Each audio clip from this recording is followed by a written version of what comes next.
Okay. Okay, welcome everybody again. Thanks for joining this afternoon session of the second day of the Free and Safe in Cyberspace EU edition 2016.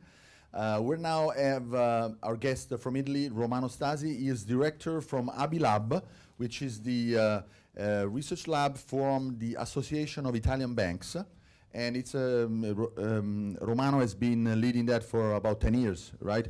And they lead a lot of coordination activities and also research activities which involve increasing the levels of information exchange in cases of investigation across borders. And nowadays, of course, these investigations are mostly crucial for terrorists, kind of like moving funds that may have to do with terrorist data. So this kind of coordination have a lot of problems due to organizational processes, political and so on.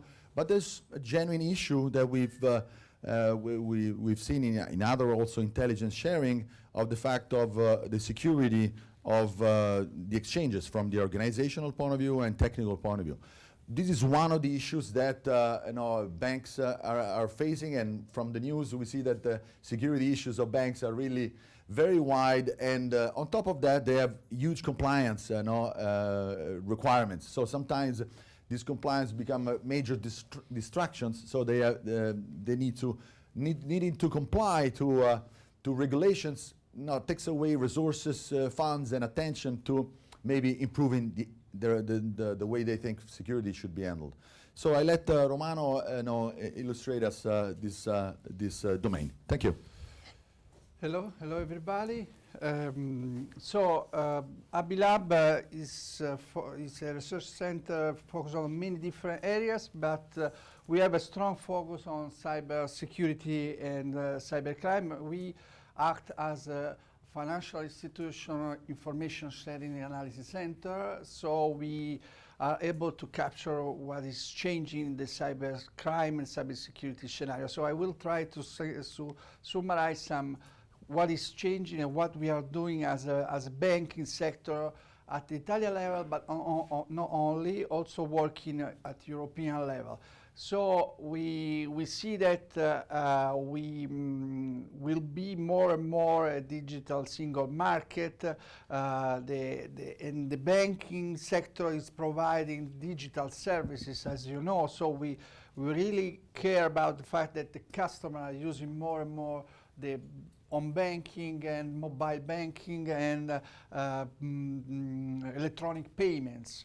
So this is something very interesting. So the way of service of our customer is changing. The channel used by the customer are more and more the digital channels. At the same time, we see that we have many different regulators working on security, on cybersecurity. First of all, the Payment Service Directive 2 is changing the required security policies that the banks have to use for payment and electronic payments. So we have many different requirement that we have to accomplish to be compliant to this new new PSD2, but it will be the banking sector, the entire banking sector, European level, have to be compliant by the end, I think, 2018. So we are working on that. Then we have NIS directive, and we see that also the risks are changing. We see more and more denial of services, but mainly we see that identity theft are the main issue for our customers. So the evolution of the cybersecurity regulatory framework is a key point, because yes, we are answering to our risk as a banking sector, studying how the attacks are changing, how the hackers are changing their way to attack and get information. But at the same time, we have to accomplish some rules coming from, for example, the European Banking Authority, where they are pushing, for example, on strong transaction authentications. So it's not only a strong authentication, but a strong authentication related to the every single transaction. So we are changing the solution we use to make the secure the use of banking services and payment, but it's something that we always update, not only related to the regulatory framework, but also related to the security risk assessment. There is a list of rules that are changing in terms of payment responsibility and payment protection based on the PSD2. And I don't know if you want to go deeper on that. I want to just underline that the banking sector has to be open to third-party providers, TPPs. So the European Commission wants to push the banking sector to be more integrated with other players that are using banking information. So this is something interesting from the customer point of view, but from the security point of view, it's a big issue, because this means that the customer can ask to a third party to use the banking services with the identity, with his identity. So we have to define together with the European Banking Authority how the customer can be authorized or can authorize the third party on using banking services. So it's a very complex way to manage banking services, but it's a strong focus of the PSD2. At the same time, the responsibility of refunding the customer is still strongly on the banks, and so the bank has to protect find out the best solution to protect the customer. So the customer can first of all ask money if they have some problem, they have lost some money to the bank, and then the bank has to understand if the responsibility of that problem that caused the losses was related to the customer or to a third party. So it's a very complex scenario. Now the situation is that the European Banking Authority has defined a technical standard for the security of payments related to the PSD2, and these technical standards are really detailed.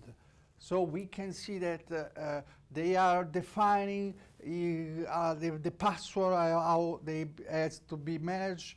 They are defining many different technical solutions that in some way doesn't respond to the issue that the security is managed by a continuously changing the solution that the bank has to put in place. So we are discussing right now about this technical standard.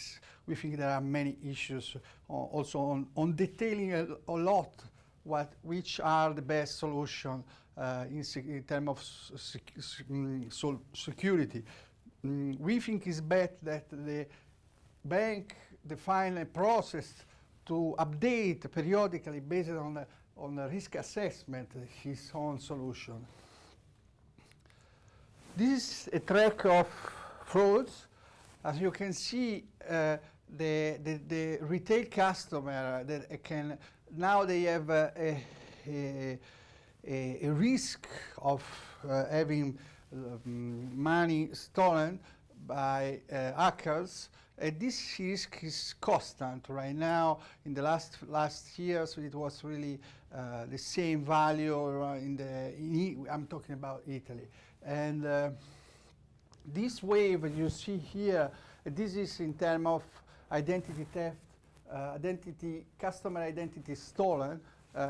These waves are related to different way of attacking and capturing the information. The first wave was just phishing, pure simple phishing. Here you have we had more malwares, and then in the middle, So it's a way of changing the attack that was more effective at the beginning. The same value we have for corporate customers, and the risks we see for corporate companies is higher than what we see for retail customers. So this is a key point. So the hackers are more focusing enterprises than retail customer citizen, because for sure if they are able to find out a way to use an identity of an employee in a company, they are able maybe to try some transaction in an account related to the company that is not is more has more money than what you can find in a customer in an account related to the retail customer. Please. Yeah, I wanted to ask you, when you say identity, Yeah. what do you exactly have in mind? Is it like passwords? Yeah. Maybe credit card numbers? I can say both. I can say identity is just the first step, the information that you need to start a transaction. So to be recognized as another, or to be recognized when you. If you use one-time passwords, it's impossible practically to do phishing. No, So it's basically possible. password. No, yeah, the strong authentication, the one-time password, it's a solution, but it's not covering all the risks. So we have to know that. And for many in the middle can it's a way of putting of being in the middle of a transaction. So it's a way of in which the hacker can capture the one-time password. But it's not only credit card numbers, for example. No, it's not The way only it credit. is working now, you can do transactions for credit cards by using only a public information, which is your credit card number. Yeah, the So PSD2 is pushing to put more strong authentication also on cards. So it's, the new rules coming, the new rules that are coming, they will set up also some more strong way to authorize transaction with cards. That is we can say that a large amount of money also now of frauds now is related to the situation where the card is not present. So on the web, mainly. So fraud related to use a card number on the web. Just one question. Before you said the corporate frauds, how many of those are mostly man-in-the-middle or other types? What are the But major- right now, mainly they are malware and man in the middle. We cannot even more talk about just phishing. We talk about a malware installed in the PC of the employee, and then the malware is able to do something like capture the credential and do other stuff. You can see that the number of events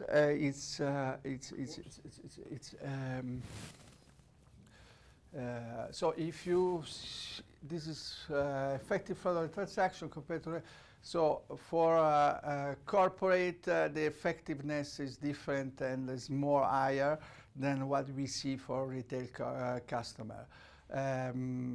Also you can see that the 95% of attempted transactions are blocked by the system put in place put in place by the banks. So 95% are blocked, and this is a very high number. How do they block it? With transaction monitoring, so checking the information of the every single transaction and trying to identify some strange behavior in the. So is it basically calling the customer, hey, there's a big transfer, it's from a different area where you're located, whatever it is? Yeah, but first of all, they have some very powerful system that is able to control and monitor the transaction. So the system pop up some strange transaction, and then the bank calls the customer and says, hey, maybe are you doing that, or something's wrong. We see that it's more and more useful to create a collaborative approach on sharing information. So you see that already now in Italy we have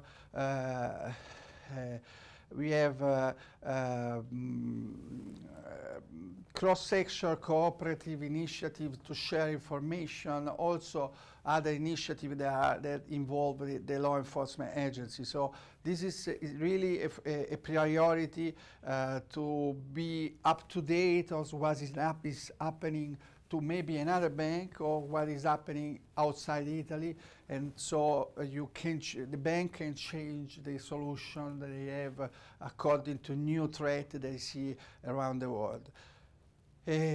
So it's information sharing, the key goal, the key hope that we push, that we are working on that, because we think that the EU strategy, a new regulatory framework, should promote more and more the public and private partnership to support information sharing. So this is a key point that we underline.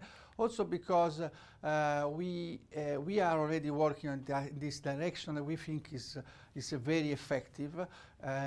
We have a strong relationship with the Italian law enforcement agency dedicated to cybercrime. We have a strong coordination with the national CERT, and we think this network should be expanded, enlarged at the European level.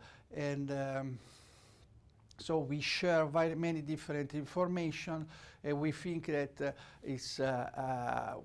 network that we have created is also gathering information, not only giving information from the constituency that is connected. So we are talking about something like 160 banks and 350 information security officers. And so we discuss and we collect from them information regarding new attacks. So we are working at European level. ENISA and Europol are key players right now on developing new way of or identifying solution, and also sharing information regarding the banking sector.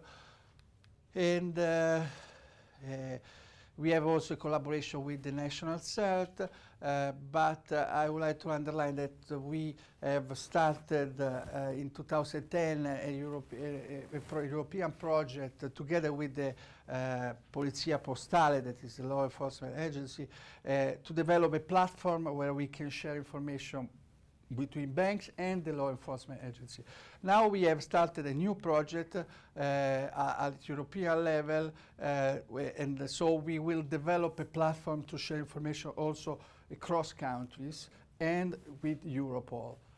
The key point is that if we compare what we share in Italy, is not the same of what is allowed us to share in another country. So, for example, some information is considered that cannot be shared in another country, so we had to face this kind of problem. For example, IBAN, the account number, we can share the account number related to some fraud, and in another country we cannot share. The banks cannot share that information. So this is a strange world. We are working to develop a more and more organized way to share information, to work together in the banking sector, also involving the Bank of Italy, so the authority. And the idea is that we at the end of this year, we will start being a CERT, a financial CERT, and not only a team working on this topic. This is my presentation. I hope this idea can support the discussion. Thank you very much.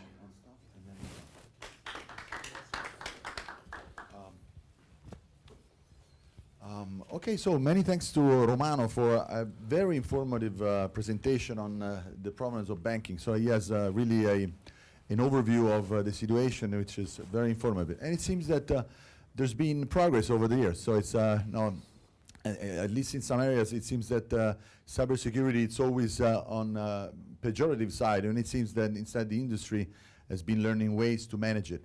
I think that now we have a little change of program. I just wanted to announce is that we've had some problem with some of the members of the panels. One had health problems, he couldn't come, and the other one just is missing in action. His name is Raul Chiesa, and is now missing in action, and we could have it. So we will cancel the next panel, and we will just have some maybe some 10 minutes of questions with Romano to deepen these issues of banking. Then we'll anticipate the presentation that we have at 3:30 on proposals, because even though we asked all the participants to this call to make proposals now for the challenges, of course that was a major undertaking. So there's only one proposal from our association, and so basically we'll have 10 minutes of questions with Romano. Then we'll have the presentation of solutions. Then at 3:30 we'll have a conference call, a connection with Roman Jampolsky from Kentucky, which was supposed to intervene yesterday. Is going to be talking about AI and long-term safety, and it was part of the panel. And then after his intervention, we'll close earlier at 4 p.m. So we'll pass on now the microphone back to. Oh, you have your own microphone, and we can have 10 minutes of questions for Romano, please. Yeah. Do you have some questions? Yeah. Yeah. First of all, do you have some? Yeah. I mean, a lot of this seems to be to do with better information sharing and so on. I mean, to what extent are technological innovations needed at this point to help fight financial cybercrime?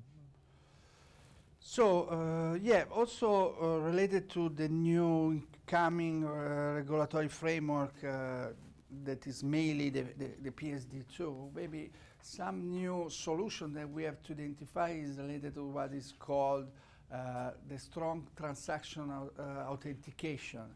So how can we link more the one-time password with the information of exactly what the customer wants to do, so the information related to the transaction. So we have to define new solution for the strong transactional authentication. So the strong authentication will be more complex. It will be more difficult to be overpassed, also and so this is one technological solution that has to be defined in next years. And then another key issue is that we will need to manage transactions between many different actors and players, the bank, third parties, other players, and the customer at the end. And so we need to create a secure channel across these subjects, these players, that is not defined yet. The technical standard defined by the European banking authorities are introducing the fact that we as a banking sector, we have to define a communication standard that is mainly related to maybe APIs, some kind of APIs that should be put in place by the bank, and to be linked to third parties and let the third parties use some information to make a transaction. So these are areas where it's not easy right now for defining a solution. Yes, I have a question which has to do with some of the core theme of our event here is to what extent, the solution to the security, authentication problem, impersonation problems, which are the main problem of e-banking, is make sure that who's doing a transaction is the person that is supposed to do it and is going to the right person where it's supposed to go. And how much of that is really solved by sacrificing privacy? Because as we've seen, some of the main means by which 90% of the attacks are deflected is by tracking in very sophisticated ways kind of transaction patterns which are atypical, and there's a low grade.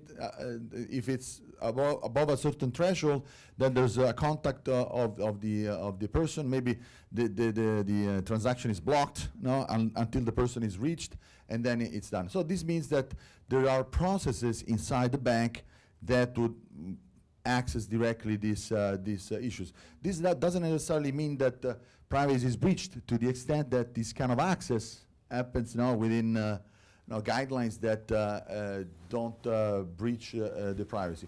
So I'd like you to face this question, and possibly also in other ways in how confidentiality is maybe treated, and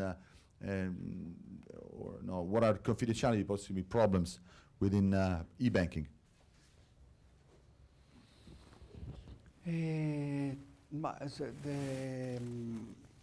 But the key point is that the customer has to be aware of protecting his information. So the privacy issues are related to the fact that the customer sometimes is not protecting, put in place policies to protect his own information.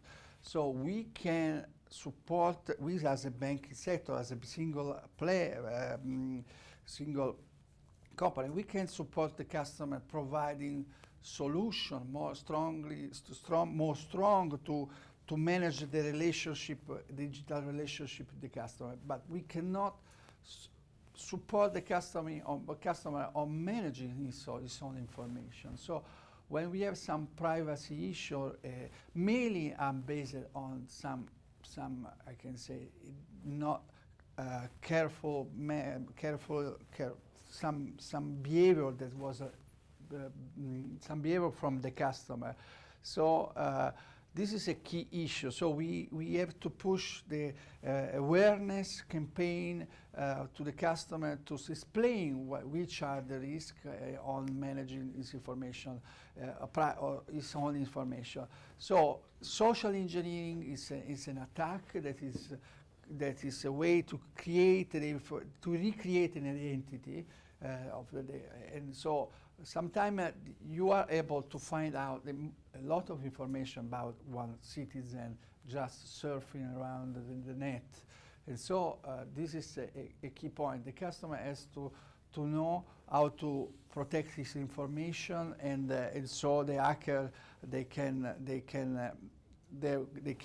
have more difficulties on reaching the sensible information. So this is one point. For the other hand, if we talk about to react to the hacker, we need some information that related to frauds and attacks. They have some relation with the privacy issues. I mean, when the IP address is considered a personal information. So if a hacker attack from a place in the world and he has an IP address, we can use this information for our intelligence tools or some transaction monitoring tool. But we have some problem saying that we cannot share the IP address because it's a personal information.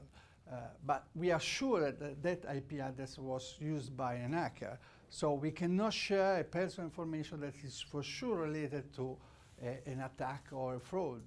So this is a problem that we are solving mainly by involving the law enforcement agency. That the law enforcement agency decides which are the information that we can share with them to react to a specific attack. So we as a private sector, we don't decide what we share. We decide what is useful for the law enforcement agency to react to any attack. Okay, very well. So thanks, Romano, for your presentation. It's very informative. And so now we're going to have a 10 minutes a coffee break, and then we're going to have a presentation of a solution, the only solution that was presented by the invited speakers, and so on and so forth. And then, as we said, at 3:30 we'll have this video conference with Romani Stasi. So we'll break it for 10 minutes.